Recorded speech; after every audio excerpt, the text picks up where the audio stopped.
Hello and welcome to Story Hour with Miss Barbara on this evening before Christmas. Tonight, I would like to read to you a story from my good friend Duncan Williamson. And this story is called The Dog and the Manger.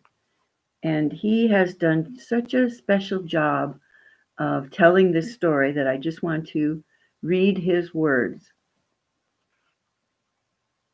The old collie dog was tired as he lay beside his master on the hillside that lovely moonlit night.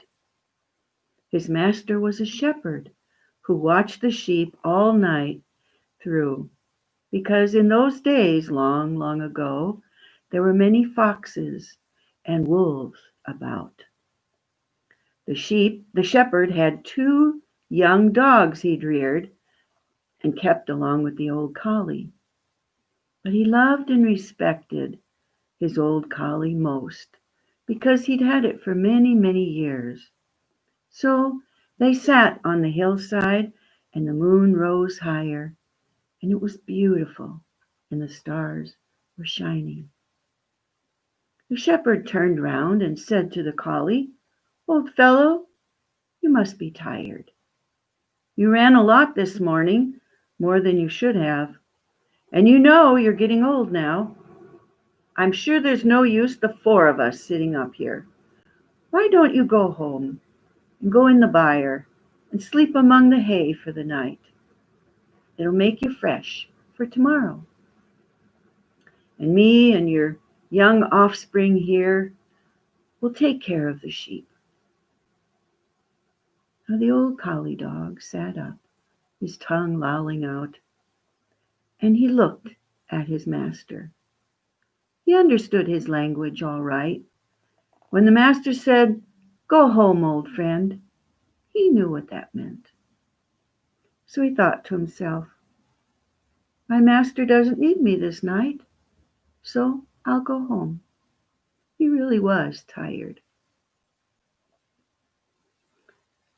So he trotted back to the small farmstead where he lived, and he curled up in the byre among the hay and straw that had been placed in the stalls. And his old friend, the donkey, came in from the cold. He was a free agent who wandered about the farm to his heart's content. And the collie couldn't remember when he'd ever seen the place without the donkey. The donkey walked into one of the stalls and started chewing on the hay that was left out, and the collie curled up to go to sleep. He heard his friend the donkey chewing, chewing, chewing on and on and on.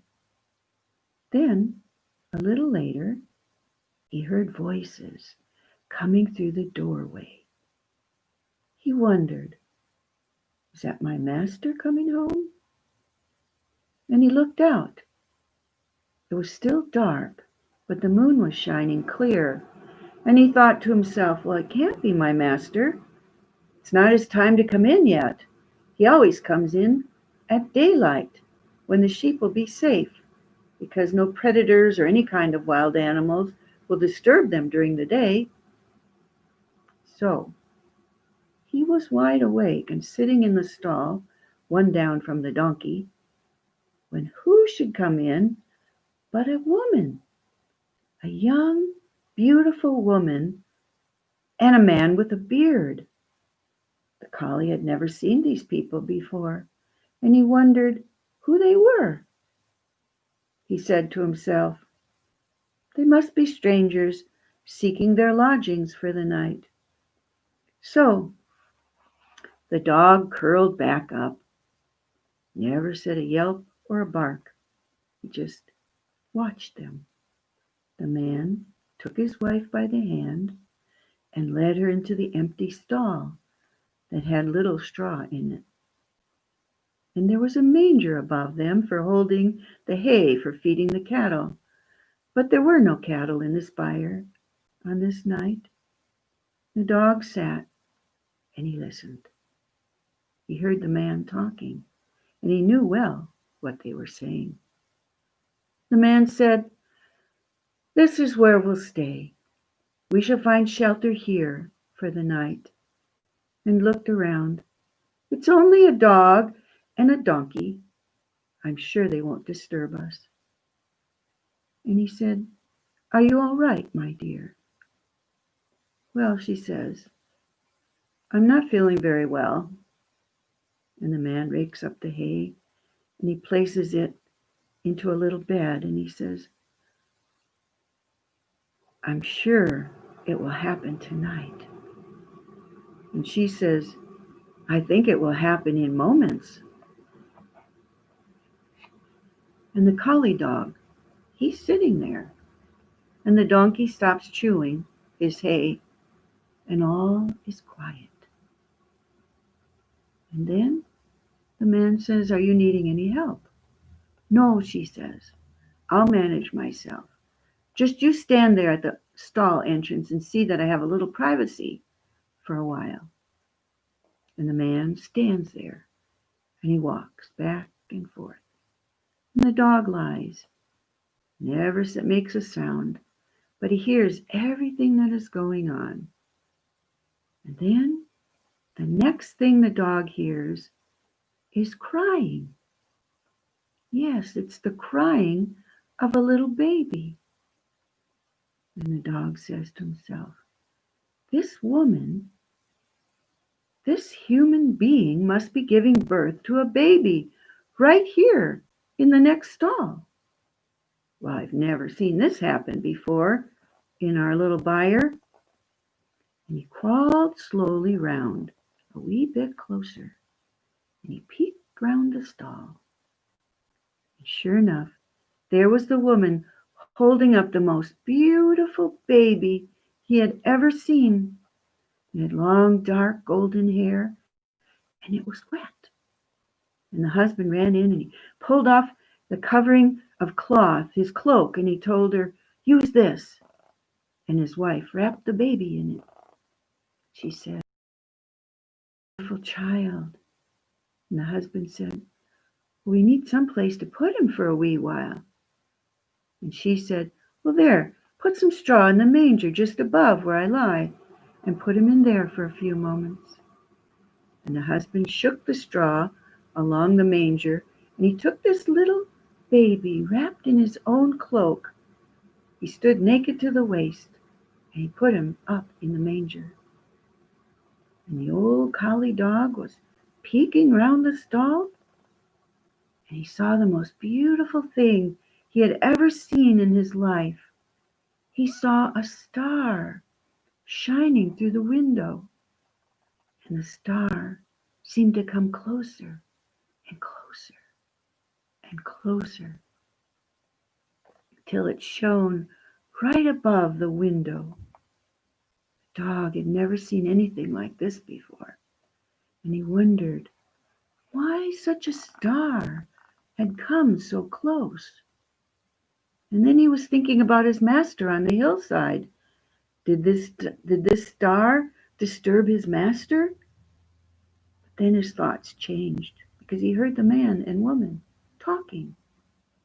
And the man said, "Look, we must stay here for the night, but then we must find better shelter for our child tomorrow.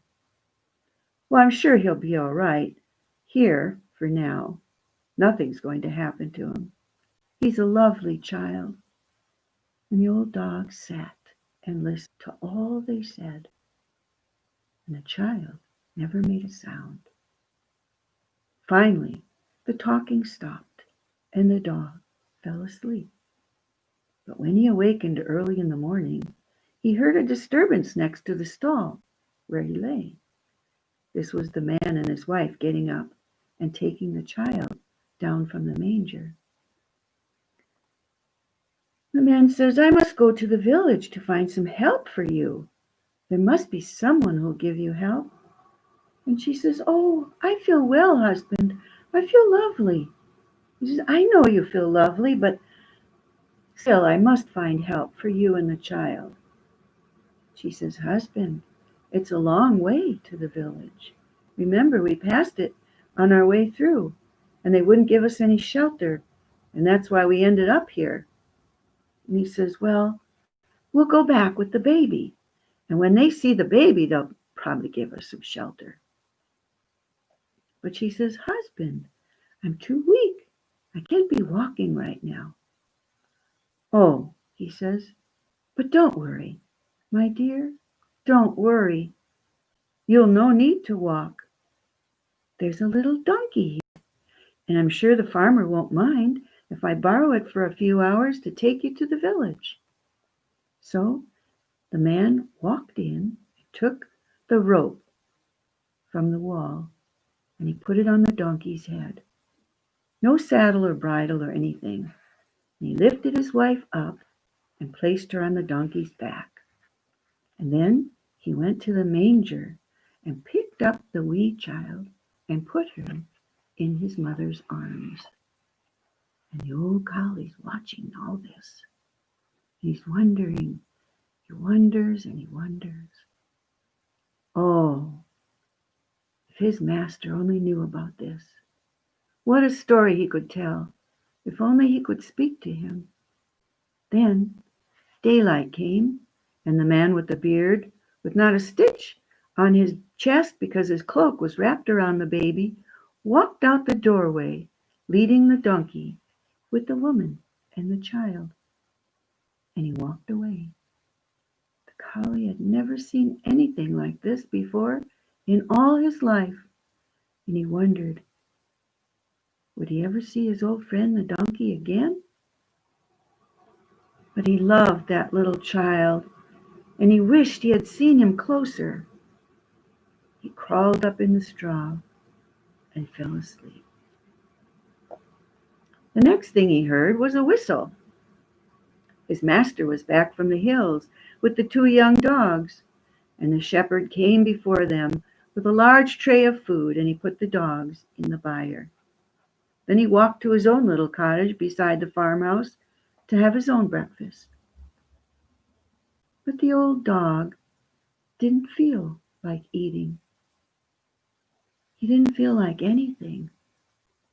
He just wanted one thing, to look at that baby, because he had never seen his face. And after the young dogs had fed themselves, they curled up and went to sleep, and the old collie, too, went to sleep.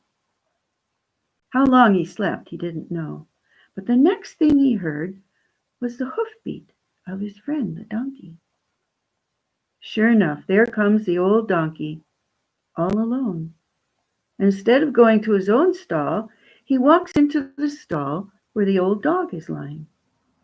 And the old dog looks up. "Well, hello, old friend. You're back." And the old donkey speaks to the dog. He says, "Yes, I'm back. I had such a wonderful experience. I walked to the village and I carried this beautiful young woman and her child. But," he says, "now I feel kind of strange." "Did you see the baby?" says the collie dog. "Oh, yes," says the donkey. "I saw the baby, the most beautiful baby in this world." And the old collie says, "I wish I had seen the baby." "You will," says the donkey. "Someday you will see him. He will come again. He will come again and everyone will understand. But not talking about him or talking about you right now," says the donkey. "I just wanted to ask you a question. Do you see something strange about me?" "No," says the collie. "I don't see anything strange about you. You're just a donkey to me, and I'm just a dog to you." "Look again," says the donkey. "Look once more. See if there's something about me that you've never seen before." And the collie looks, and he says, "Well, you've got 4 legs like me, and you've got a tail. You've got a head and ears like I have. You've got a mane, hair, just like me? No, says the donkey. There's something else you must see. And I hope in the future people will see it. And then when they see it, they'll understand. Understand what? Says the collie dog. Tell me what you mean. Look on my shoulders, says the donkey, and tell me what you see. So the collie stood up, and he put his front paws up against the wall, and he looked.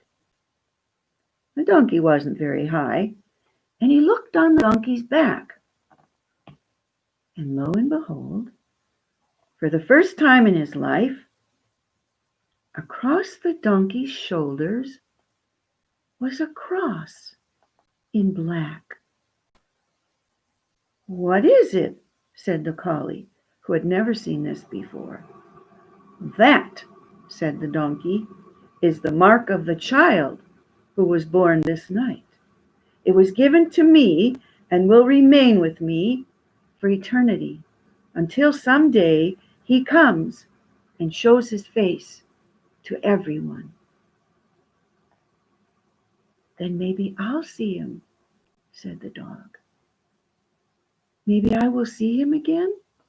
Oh, you'll see him, said the donkey. You'll see him again. Maybe not in this world, but maybe in another one when we leave this place. And that is the end of Duncan's story. You can find it in this book called The Flight of the Golden Bird.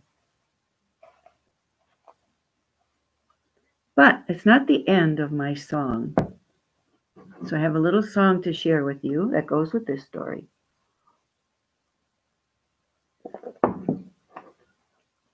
It's called The Friendly Beast. Jesus, our brother, kind and good, was humbly born in a stable rude, and the friendly beasts around him stood. Jesus, our brother, kind and good. I, said the donkey, shaggy and brown, I carried his mother up hill and down. I carried her straight to Bethlehem town. I, said the donkey, shaggy and brown. I, said the cow, all white and red, I gave him my manger for his bed. I gave him my hay to pillow his head. I, said the cow, all white and red. I, said the sheep with the curly horn, I gave him my wool for his blanket worn. He wore my coat on Christmas morn. I, said the sheep with the curly horn. I, said the dove from the rafters high, cooed him to sleep that he would not cry. We cooed him to sleep, my mate and I. I, said the dove from the rafters high. Thus every beast by some glad spell in the stable dark was glad to tell of the gift he gave Emmanuel, of the gift he gave Emmanuel. And that's the end of this night's stories. Thanks for listening.